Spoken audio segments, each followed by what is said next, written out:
Sir வணக்கம் sir. Sir Pakistan தொடர்ந்து மறுத்து வருகிறது. இந்த தீவிரவாத தாக்குதலுக்கும் எங்களுக்கும் எந்த ஒரு சம்பந்தமும் இல்ல.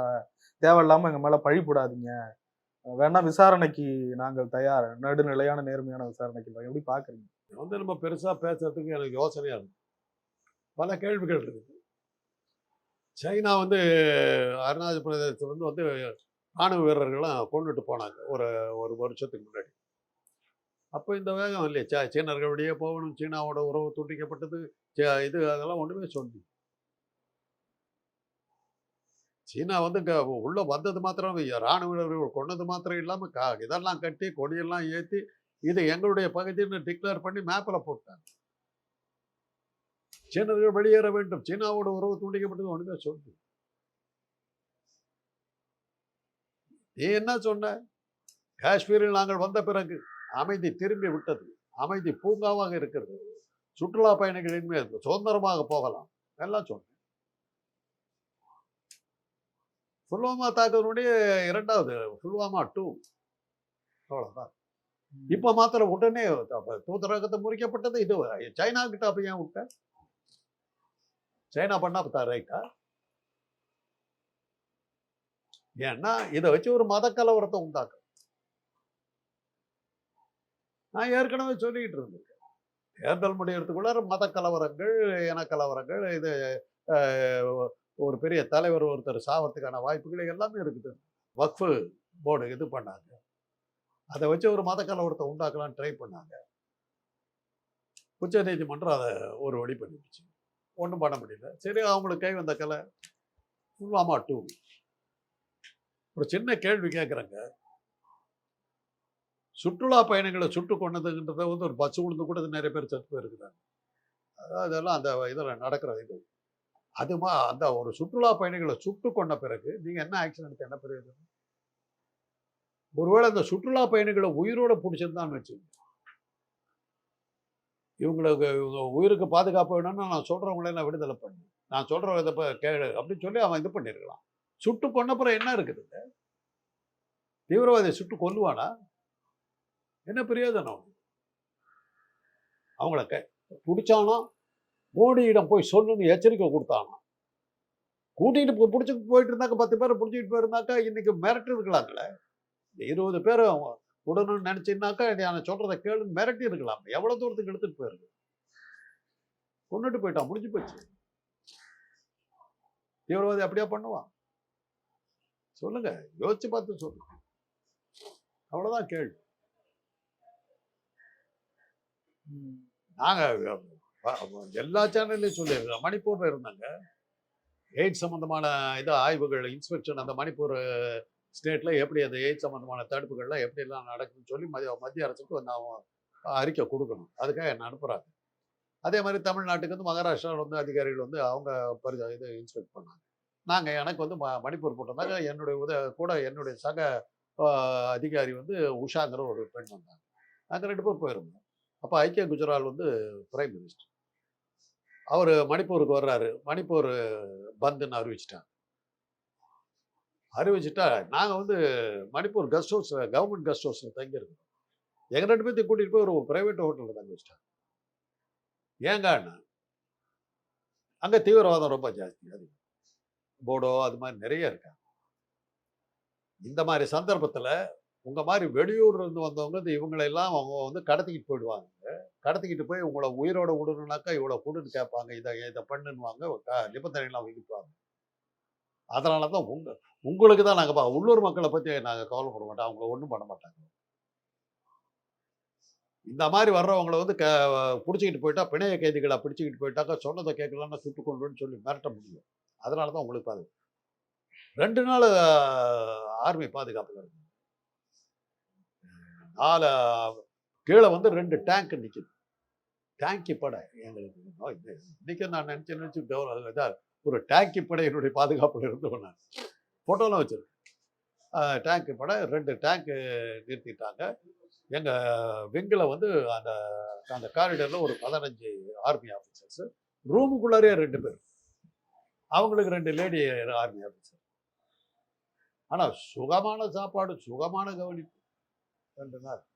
அப்புறம் அவங்க பத்திரமா கொண்டு போய் ஏர்போர்ட்டை ஏற்றிட்டு தான் மறுவளப்பு தாங்க இன்ஸ்பெக்ஷன் அப்புறம் வச்சுக்கணும் துரத்தி விட்டேன் இருக்கும். இதுதான் வந்து தீவிரவாத தாக்குதலில் வந்து எடுக்கக்கூடியது. இந்த தீவிரவாத தாக்குதலில் கொண்டு விட்டாங்க. பிணைய கைதியா பிடிச்சிருந்தாக்கா அர்த்தம் இருக்கு, வேணுங்கிறத அவன் சாதிச்சிருக்க முடியும். கொண்டுட்டு போறவன் எப்படி தீவிரவாதி எப்படி கொல்லுவான்? இது வழிப்பறி கொள்ள பேர் தான் இருக்கு. சுற்றுலா பயணிகளை கொண்டு போட்டு அவங்க பாக்கெட்ல எடுத்துட்டு போன மாதிரி இல்லை. ஒரு லட்சியத்துக்காக போராடுற ஒரு தீவிரவாதி இப்படி அவங்க வந்து பிணைய கைதியா பிடிக்காம கொண்டு விட்டா போவான்? இதெல்லாம் தான் கேள்விகள். சரி, உடனே அமெரிக்க ஜனாதிபதி துணை ஜனாதிபதி இங்க வந்து இருக்கிறார். அமெரிக்கா வந்து நம்மளை வந்து இந்தியர்களை எல்லாம் நாடு கடத்தி இருக்குது. வரிகள் போட்டு வரிகளை அதிகப்படுத்தி நம்ம பொருளாதாரத்தை அடிச்சுக்கிட்டு இருக்குது. இந்த மாதிரியான சூழ்நிலையில் அமெரிக்க துணை ஜனாதிபதி வந்து இருக்கும்போது மோடி இங்கே உட்காந்து அவர்கிட்ட பேசுறதை விட்டுட்டு எந்த நேரத்தில் எதுக்கு அரேபியாவுக்கு போனார்? என்ன மீட்டிங்கு போனார்? உடனே திரும்பி வந்துட்டார். ஏதோ அந்த பாதிக்கப்பட்ட மக்களுக்கு ஏதோ சொல்ல போறாரு, அந்த காஷ்மீர் மக்கள்கிட்ட பேச போறாருன்னு பார்த்தா பீகாரில் போய் எனக்கு ஓட்டு போடுங்க. பார்த்தீங்களா இல்லையா? அவங்க டிவிலேயே காட்டு.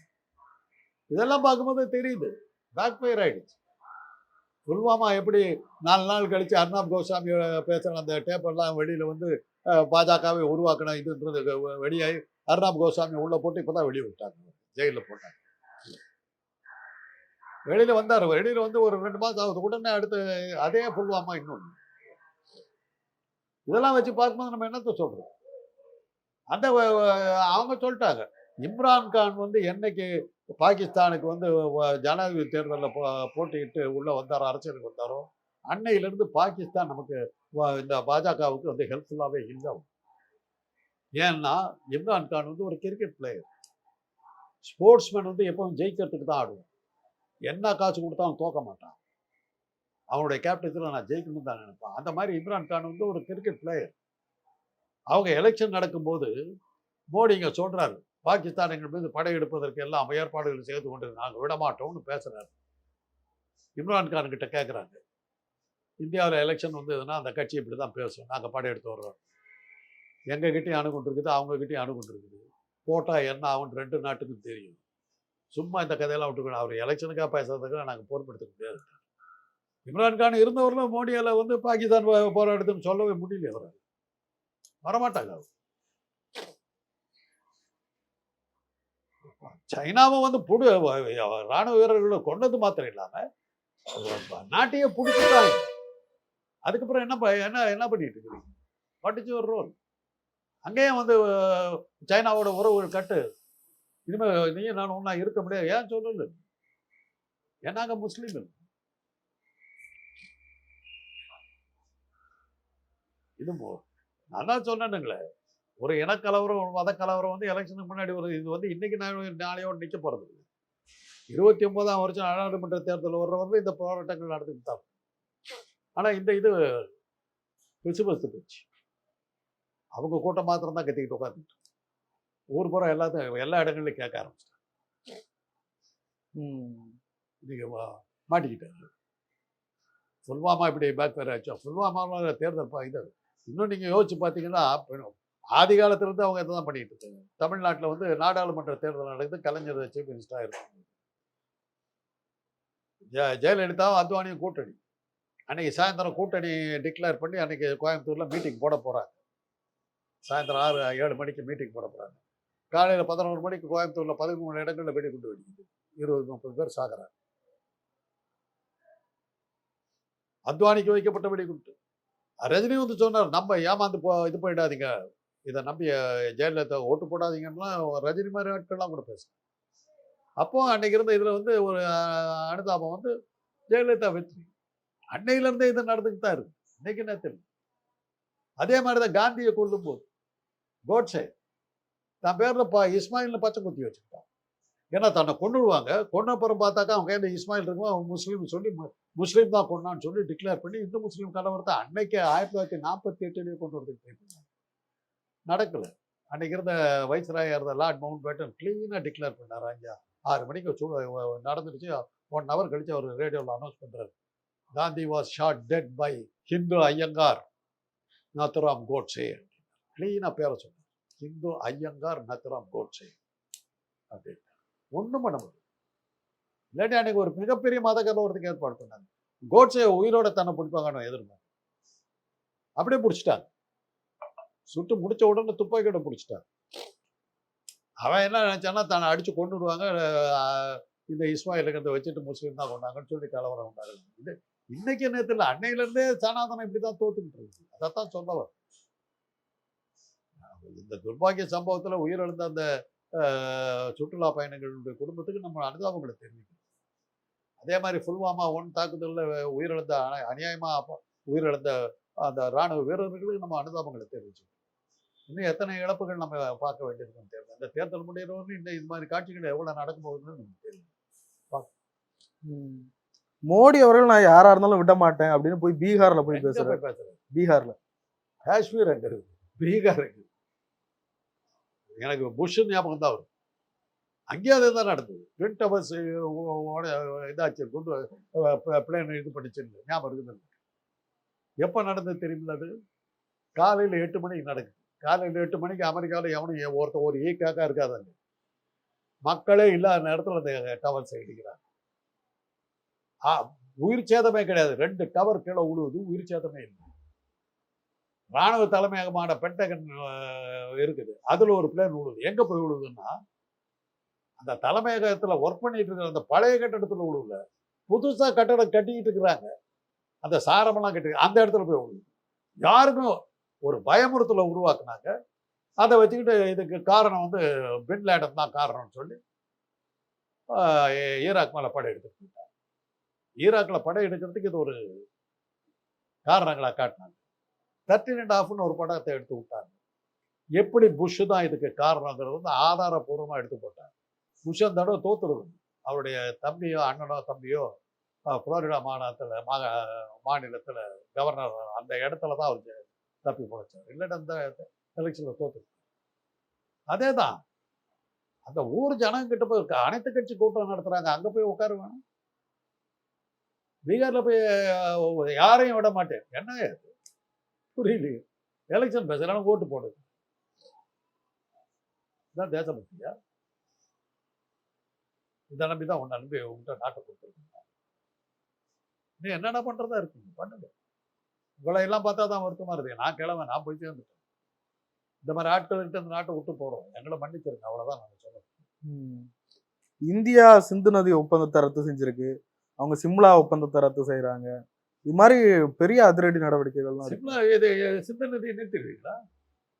பார்த்துருக்கீங்களா சிந்து நதியில? இல்ல, நிறுத்தினாலும் 10% தான் நிறுத்த முடியுமா? சிந்து நதியை பார்த்துருக்கீங்களா? இப்ப கங்கா மாதிரி 4 பங்கு பெருசுங்க. ஃபெரோஷியஸ் ரிவர், தடுக்க முடியாது. அவ்வளவு இல்லைங்க, அமைதியா ஓடுற காவேரிங்க. பங்காரப்பா என்ன சொன்னாரு சீஃப் மினிஸ்டரா இருக்கும்போது கர்நாடகாவில்? until Kannambadi dam fills and spills, not even a single drop of water will be given to Tamil Nadu அப்படின்னாரு. கண்ணம்பாடி அணை ரொம்பி வளைந்தால் ஒழிய தமிழ்நாட்டுக்கு ஒரு சொட்டு தண்ணி கூட கொடுக்க மாட்டேன்னு சாயந்தரம் 5 மணிக்கு வீர முழக்கம் இடுறார் பெங்களூர்ல. 6 மணிக்கு மழை பெய்யும். உங்கூட்டு எங்கூட்டு மழை. கண்ணம்பாடி ரொம்பி இவங்க மூடி வச்சிருக்காங்க, திறக்கக்கூடாதுன்னு சொல்லிவிட்டாங்க. இந்த ஆள் சொல்லிவிட்டாரு, மூடி வச்சுக்கிட்டாரு. கண்ணம்பாடி டேம் ரொம்பி மாண்டியாவெல்லாம் உள்ள போய் பயிர் பச்சைகள்லாம் அடிய போய் மக்கள்லாம் சாகிற நிலைமை போனோன்னு இந்த ஆள் பயந்து போய் திறந்து விட்டார். வெறும் கண்ணம்பாடி டேம் மாத்திரம் இல்லை, கபினி டேம், வேகவதி டேம் எல்லாத்தையும் திறந்து விடணும் தான் சொன்னாங்க. இயற்கையை நீங்க தடுக்க முடியாது, இயற்கையை நீங்க தடுக்க முடியாது. அது ஒவ்வொன்றும் நீங்க காஷ்மீர் போனீங்கன்னா, பஸ்ல போனீங்கன்னா தெரியும். இந்த ஜீலம் நதி உற்பத்தி ஆகிற இடம் ரொம்ப அழகா இருக்கும் பார்க்க. ஒரு பெரிய இது இந்த கட்டட சைஸ்ல இருக்கும், ஒரு தொட்டி மாதிரி இருக்கும். அதுக்குள்ளார அப்படியே பளிங்கு மாதிரி தண்ணி, தெளிவா தர தெரியும். கோல்டு ஃபிஷ், தங்க மீன்கள் இவ்வளோ பெருசு. அப்படியே பார்த்துக்கிட்டே இருக்கும். நவனிகால்னு பேர் அந்த இடத்துல. அங்கே போய் நின்று நான் சொன்னேன், இங்கே என்ன விட்டுருங்க, நான் இந்த தண்ணியை பார்த்துக்கிட்டே நான் செத்து போயிடுறேன். அவ்வளோ அமைதியா இருக்குதுங்க அந்த தண்ணி. மேலே வந்த உடனே அந்த ஒரு கால்வாய், ஒரு இந்த கட்டட அகலத்துக்கு ஒரு கால்வாய் அப்படி இருக்குது. அந்த இடத்துல வெளியே வருது தண்ணி. அதுக்கப்புறம் நீங்க அங்க நிக்க முடியாது. அந்த தண்ணி அடிச்சு தூக்கிட்டு போயிடும். 100 பேருக்கு அந்த தான் போயிருக்கு. அந்த ஸ்பீட்ல போய் குளத்தை பார்த்தீங்கன்னா ஒண்ணுமே இல்லை. மேல வரும்போது அந்த தண்ணீருடைய வேகம் அவ்வளவு ஸ்பீடு. வீட கட்டமைப்பையில் ஒரு அணை கிடையாது. நீங்க எப்படி தண்ணியை நிறுத்த முடியாது? நிறுத்தின நீ என்ன ஆவ? குஜராத்தை சேர்த்து உள்ள போய் சும்மா வாய்ச்ச விடால விட்டுருக்கு. இதெல்லாம் வந்து இவ்வளவு ஆக்ஷன் எடுத்துட்டாரோ, பாகிஸ்தான வெளியே அனுப்பிச்சிட்டாரோ. ஏப்பா அந்த சீனாக்காரனை ஏன் வெளியே அனுப்பல? தீவிரவாதிகளை இன்னைக்கு ஒன்றும் பிடிக்கல, 4 நாள் ஆச்சு. இன்னைக்கு ஒன்றும் எவன்னு தெரியும். லஷ்கர் தொய்பா எல்லாம் யாரை கேட்டாலும் நான் இல்லை. அந்த வெளியுறவுத்துறை அமைச்சர், பாகிஸ்தான் வெளியுறவுத்துறை அமைச்சர், இது அவங்களே நடத்துறது, எங்களுக்கு இதுக்கு சம்மந்தம் தெளிவாக சொல்றேன். இன்னைக்கு ஒன்று அதுக்கப்புறம் மோடி எங்க போனார்னு யாருக்கு தெரியும்? அமித்ஷா எங்கே?